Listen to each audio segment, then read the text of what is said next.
Vamos à entrevista de hoje.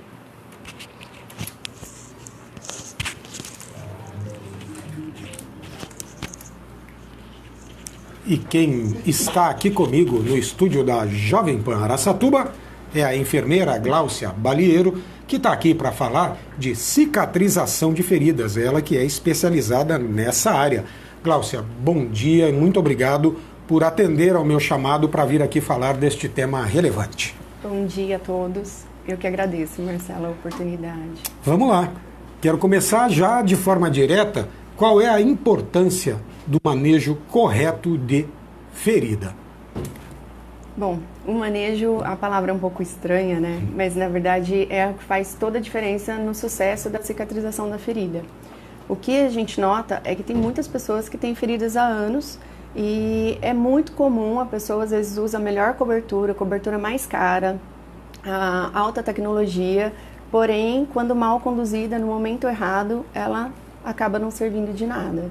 Então, o manejo clínico da ferida é exatamente você saber interpretar o que a ferida precisa naquele momento. E eu costumo falar que parece um pouco o conto da carochinha, mas não é. A ferida fala com a gente. E aí a gente tem que saber interpretar o que ela precisa. Então, é esse o meu maior trabalho, assim, é entender o tipo de tecido que eu vou encontrar naquele momento e saber o que eu vou fazer com ele, o que ele precisa. Precisa de mais umidade? Precisa ficar um pouco mais seco? Precisa estimular um pouquinho mais a circulação sanguínea? Então, eu tenho muitos pacientes que vêm, a princípio, me procurar sobre laser, sobre ozônio, e eu falo, tudo isso é um complemento. É claro que eu uso alta tecnologia no consultório, mas somente isso não resolve. Então, se eu usar somente o ozônio, por exemplo, numa ferida e não saber conduzi-la, o ozônio não vai servir de nada. E a mesma coisa é o laser. O laser ele pode fazer a bioestimulação da cicatrização, mas ele também pode bioinibir a célula. Então, se eu coloco energia demais, eu paraliso. É como se a célula não soubesse o que ela tem que fazer e ela para ali. Então, saber conduzir isso é o mais importante, é o ponto principal. Isso quer dizer, então, que não existe uma regra geral para feridas? Eu vou partir daquela coisa mais básica de antigamente, que a gente falava, tem que deixar respirar, mas na hora de sair tem que tampar, e aí a gente nunca sabia se colocava gaze, esparadrapo ou nebacetim e band-aid. E existia, de forma geral, uma regra, né? Tá em casa, deixa ela aberta, vai sair, protege. Hoje não existe mais isso, então? Não, eu até brinco assim, eu faço uma analogia da ferida, eu sempre falo para os meus pacientes, a ferida é como se fosse a porta da nossa casa. Por que a gente tem porta em casa? Porque a gente quer impedir que alguém que não gosta da gente... Exato, não é para controlar quem está dentro de sair, mas é o contrário, é para evitar que alguém entre e danifique quem está dentro. Tá.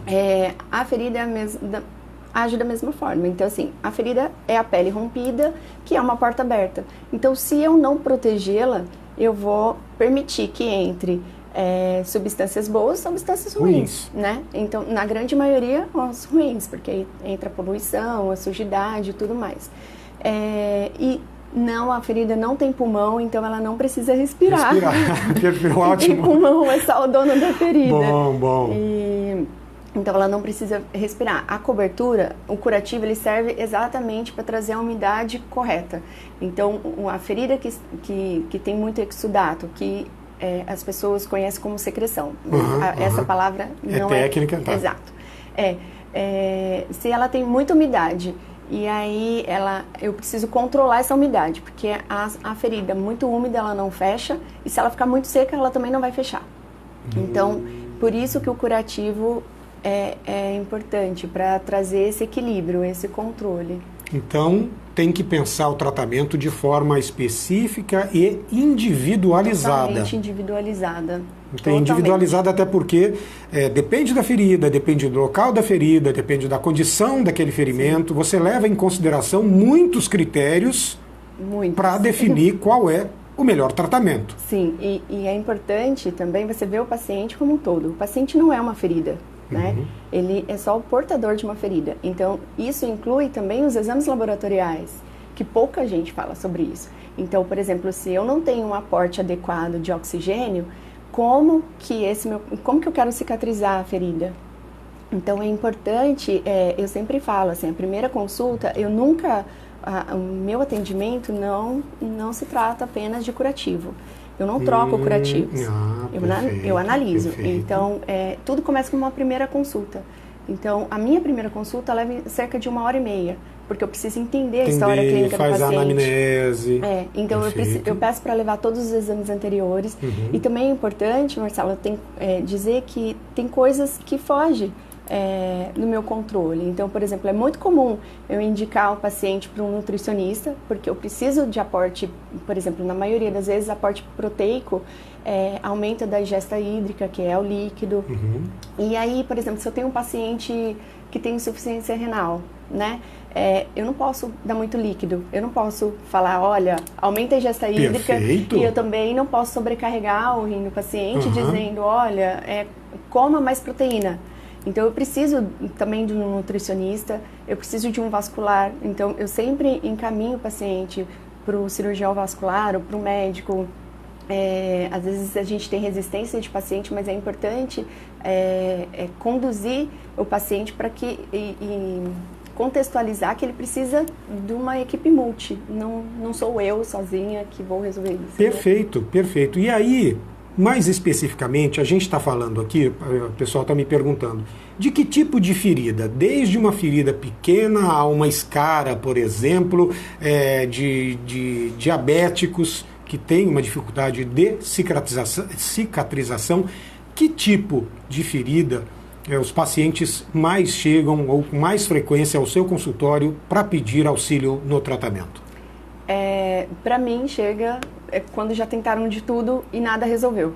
Então, é muito comum chegar paciente para mim depois de 1 ano, 2 anos, e eu já tive pacientes que tinha lesão por 25 anos. Oi? Sim, 25 anos? Com ferida aberta? Com ferida aberta. Meu Deus.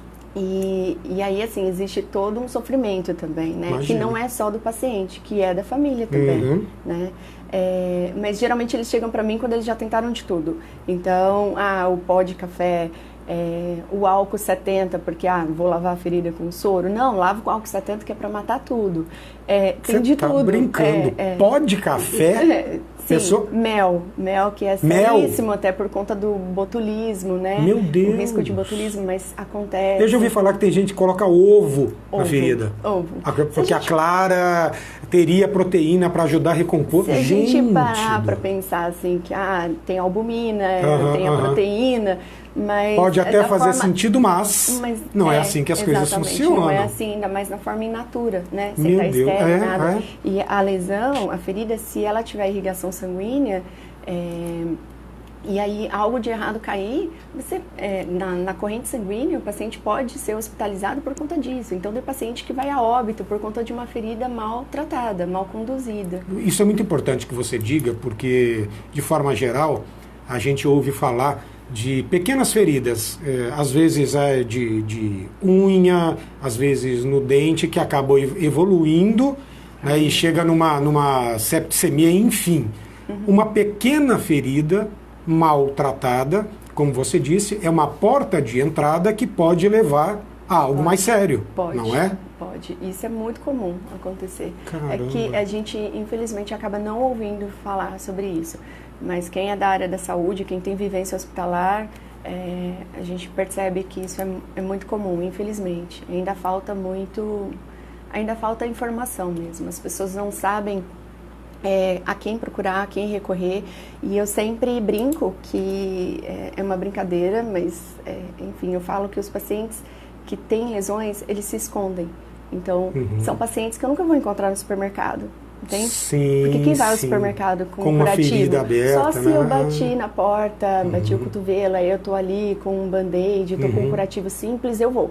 Agora... Mas algo maior, mais sério, esteticamente, que incomoda, a pessoa também não quer se expor, né? Então ela não vai. E quando tem esse excesso de exudato, quando tem um odor, porque tem umas que tem um odor forte por conta da má condução mesmo, né? E aí eu já tive paciente que deixou de frequentar a casa dos familiares aos domingos, que eles tinham o hábito de almoçar junto. por conta do cheiro da lesão. Meu então Deus. ele falava assim, eu não me sou... sinto... ele falava assim, eu nunca tive problema com higiene, eu sou limpo. Ele falava assim, ele fazia questão Entendi. de dizer, eu sempre fui limpinho, mas eu sei que incomoda, ninguém me fala, ninguém me olha, mas eu sei, eu não quero incomodar eles. Eu Isolamento penso, social. eu penso que é muito importante a gente falar do tema, até por isso, quando a Luciana da Vigilância falou da existência, falou, eu tenho uma amiga que é especializada em tratamento de ferida. Eu não sabia, eu não sou da área da saúde, eu e Jonathan Alves, embora a gente vá com frequência ao Hospital Neurológico Ritinha Prates, eu não sabia da existência desse tipo de profissional, olha, especializado para tratar feridas, porque é algo muito sério. É claro que quem não tem... como eu não fazia ideia desse tipo de situação, porque não tem alguém próximo, alguém da família que passa pela situação, não faz ideia de como isso é sofrido, tanto como você disse, para o paciente quanto para a família. E no caso aí que você acabou de citar, para o círculo social também, porque acaba impactando na qualidade de vida do primeiro e no reflexo de todos os outros. Olha, preciso te dizer, Glaucia, que você está sendo muito elogiada aqui, porque o pessoal está entrando no Face, entraram Bruna Rodrigues, Juliana Vasconcelos, Ana Caroline Santos Ferreira, Rafaela Fumico Cono e a Selma Carvalho, e todas falando a mesma coisa. A enfermeira competente, super atualizada, carinhosa, excelente profissional, doutora Glaucia Balieiro, excelente profissional. Muito bom, agora entrou mais um ainda, Valcir Costa. Parabéns, doutora Cláudia, muito bem. Eu quero agradecer a Luciana da Vigilância por ter indicado você. E me fala o seguinte, lá no começo você disse que existem, ou pelo menos sugeriu que existem etapas no tratamento de feridas. Sim. Quais são? O paciente vai lá, você faz a anamnese, pede exames. Quais são as outras etapas? Existe uma regra geral? Na verdade, assim, tudo começa com a primeira consulta.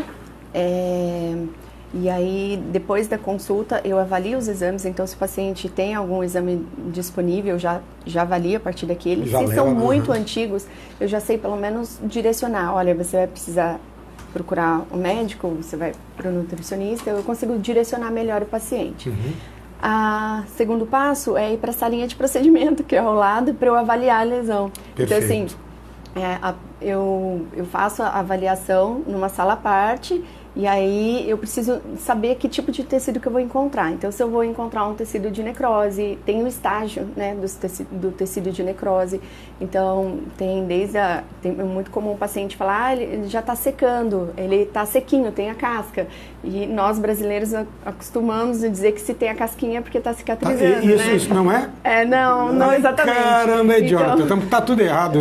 A nossa vida foi uma mentira. Eu ouvi bastante ainda que falava se arrancar a casquinha ou cicatriza direito. Você atrapalha um pouquinho a cicatrização ali, né? Mas a cicatrização não quer dizer que está tudo bem.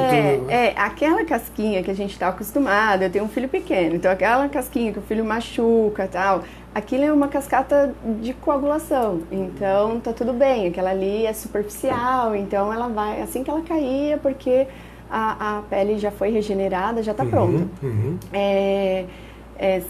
Fora isso, o que acontece é o paciente falar que tem a casquinha. Quando ele fala que tem a casquinha, já me preocupa um pouco. Fala, opa. E aí, na maioria das vezes, é necrose. Aí já é um outro estágio, né? E às vezes ela tá firme por fora, ela tá seca, mas por dentro o tecido está totalmente acometido. Então, ele vai tirando o oxigênio da célula boa que está abaixo ali, né? Logo embaixo. Então, às vezes você tem uma lesão muito cavitária, né? Mais profunda do que você imagina. Entendi. E olha, o pessoal continua entrando. Entraram Eliane Franch, a Rafaela Fumico Cono continua te elogiando. Entrou um amigo meu aí, não vale, Paulo Henrique Gilberto Tavares. O vô tá morando lá em Atibaia, acompanha o nosso programa, falando que o entrevistador manda bem também. Como é bom ter amigos. São mais de 40 anos de amizade, não é? Só 40? Só 40. Diga, Jonathan. Eu ia perguntar sobre a questão do queloide, né? Eu tenho muitos amigos meus que possuem feriu lá, depois que nasceu o queloide, não sei se... Cicatrizou e virou queloide. O que seria o queloide, no caso? O queloide, na verdade, assim, é muito comum a gente encontrar um paciente que fala que teve o queloide. Na verdade, Não é um queloide, às vezes é só uma cicatriz hipertrófica. E tem como... Então, aí já parte para a parte estética que né? eu não trabalho com estética. O meu foco é totalmente a regeneração manda celular. investir um pouquinho em plástica. Mas assim, parece que é uma forma desordenada do organismo, que ele começa a crescer a célula e aí ela começa a se sobrepor. E isso é muito de paciente, então é muito comum você encontrar em pacientes orientais, em pacientes negros, mas às vezes não é um queloide, é porque às vezes acha que está um pouquinho mais alta e aí acaba achando que mas nem sempre é um queloide. Mas realmente, às vezes o cirurgião tem que retirar aquilo ali. E eles, não sei como é que está agora, mas eu já trabalhei com um cirurgião plástico no passado e ele fazia infiltração local. Então, no momento, usava corticoides, que era para alterar ali, para atrasar um pouquinho a cicatrização, para ela não sobrepor novamente. Glaucia, tem gente me perguntando pelo WhatsApp aqui, o meu WhatsApp particular, o seguinte, em relação especificamente a pessoas com diabetes, já que essas pessoas têm um problema com cicatrização, não é? Você é muito procurada por quem tem diabetes. Sim. É muito comum porque, na verdade, não para prevenção, mas é sempre para o tratamento direto. Para o né? tratamento. E aí é o que eu falei, em relação a conduzir, saber conduzir. É possível sim regenerar, claro que depende de estágios, né? Mas é muito comum o pé diabético, a lesão no pé diabético, mas já tive casos assim do médico achar que iria ter que amputar, o paciente estar com uma amputação agendada e depois o médico falou, olha, tô vendo que parece tá melhorando, vou esperar um pouquinho. Olha, que bom. E aí ele espera para o mês seguinte e aí não precisou fazer amputação. Ai, que bom. Esse paciente do isolamento social que eu citei sobre os domingos deixar de frequentar a casa da família, aconteceu exatamente isso. E aí ele teve o pé totalmente regenerado, mas como ele tinha uma neuropatia diabética importante, ele acabou queimando o pé no asfalto, o outro pé, não foi esse inicial, né? Mas aí acabou tendo outras consequências. Né? Ou seja, mesmo para pessoas com diabetes existe tratamento, procure um profissional qualificado, que existe solução, sim. Muito bom. Deixa eu te perguntar uma outra coisa. Claro. Desculpa, quanto tempo você tem de formada? 18 anos. 18 anos. O que te levou a se especializar em feridas, tratamento de feridas? Hoje eu vejo que foi totalmente familiar. Assim. A minha avó materna tinha uma ferida na perna que nunca cicatrizou. Minha avó partiu com essa lesão ainda aberta. E aí eu fiz enfermagem, eu era pequena, minha mãe era auxiliar de enfermagem, e aí eu sabia que se eu fosse lá no posto, né, na época a gente falava posto, se eu fosse lá no posto e tivesse alguém, ela não iria brigar comigo. Então eu sabia que ela fazia os curativos no período da tarde, eu ia lá e assistia desde pequenininho. Quando eu escolhi a enfermagem, eu escolhi exatamente por conta do curativo. Mas na faculdade eu não tive uma aula específica voltada para isso, porque essa regeneração celular ela é linkada com a enfermagem, mas você tem que buscar outros conhecimentos também, né? Não só na faculdade. E aí, todos os hospitais que eu trabalhei em São Paulo, eu morei lá por alguns anos, todos os hospitais que eu entrava, eles me colocavam no grupo de curativos. E aí eu dava um jeitinho de sair, porque tem uma época que você fala, eu acho que não é isso, né? E aí eu mudava a gerência, mudava supervisor, me colocava lá de novo.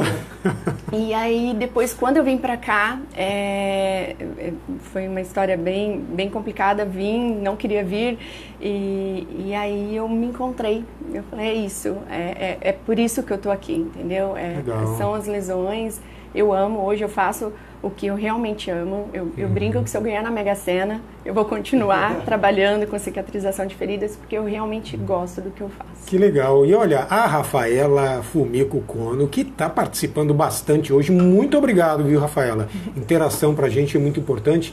Ela está dizendo aqui, Glaucia, que ela teve uma queimadura com óleo quente de 2º grau e tratou-se com você e a cicatrização foi ótima. Então tem isso também, queimadura acaba evoluindo, né, de forma geral para a ferida e tem que tratar e tem que dar uma olhada em qual é o grau, né? Sim, Rafa, obrigada, viu, por compartilhar a experiência e realmente as lesões são de qualquer complexidade, né? O que diferencia é a condução mesmo do caso, é ver como que deve ser conduzida e o dela realmente, ela também, claro que depende do paciente, depende dos familiares também, seguir as orientações, né? E a Rafa também era super... Muito importante isso que você está dizendo, que a certinha. Família tem que estar junto, Tem. né? Não é assim, Tem uma que paciente, envolver. foi lá, agora você se vira, faz... Não, muitas vezes você nem consegue fazer próprio curativo e uma outra pessoa tem que te ajudar. Exatamente. Eu falo assim, que precisa amar de qualquer forma. Então, se você não ama a ferida, você ama quem é o portador da ferida. Então, você tem que fazer aquilo de uma forma correta, íntegra e o familiar sempre está muito envolvido, assim. Eu sempre noto porque, mais uma vez eu friso, a dor não é só do paciente. Né? Então, às vezes, os familiares se mantêm firmes ali, mas eles também sofrem muito com essa questão. Cláucia, já estamos às 9h04, partindo para o final do programa. Eu gostaria, então, que você deixasse os seus contatos. Se alguém quiser falar com a Gláucia, preciso me consultar para saber como é que fica esse tratamento aqui de uma ferida, como é que te acha? Eu tenho um consultório ali na rua São Paulo, 553, na Clínica Botazo. Minhas redes sociais, eu não sou muito ativa, tá? Eu peco com isso. Meu Instagram é Gláucia Balieiro. E o Facebook é Glau Balieiro, né? Isso, é Glau Balieiro. Glau Balieiro, Instagram Gláucia Balieiro. Um celular de contato, WhatsApp? Tá, o da clínica é 18 DDD 997600226. 997600226. Consultório na rua São Paulo 553. Instagram Gláucia Balieiro, Facebook Glau Balieiro. Sua saudação final, eu já te agradeço de antemão. Tenho algumas pessoas que eu conheço, Jonathan Alves provavelmente também, e vamos dizer a eles, procure a doutora Gláucia. Muito obrigado desde já pela participação, viu? Eu que agradeço, Marcelo, obrigado pelo espaço, obrigado a todos. Espero que vocês tenham clareado um pouquinho, quem está em casa, quem precisar dos meus serviços, eu fico à disposição. Demora um pouquinho para responder às vezes, mas tenham paciência, o celular toca bastante, mas eu também trabalho bastante, graças a Deus, e aí acabo pecando um pouquinho com isso. Mas vou te dar uma dica, que você está com um assistente aqui no estúdio, sim, né? Bota o assistente e fala, você responde para mim, não é? Bom assistente. Maridão tá ajudando. Brincadeiras à parte, muito obrigado. Eu que agradeço. Sucesso para você e, como a gente sempre diz aqui, tendo informação relevante, manda pra gente a sugestão que a gente abre os microfones do Jornal da Manhã. Muito obrigada, certo? De verdade, obrigada. É isso, deixa eu só mudar a câmera aqui. Olha, por hoje é isso.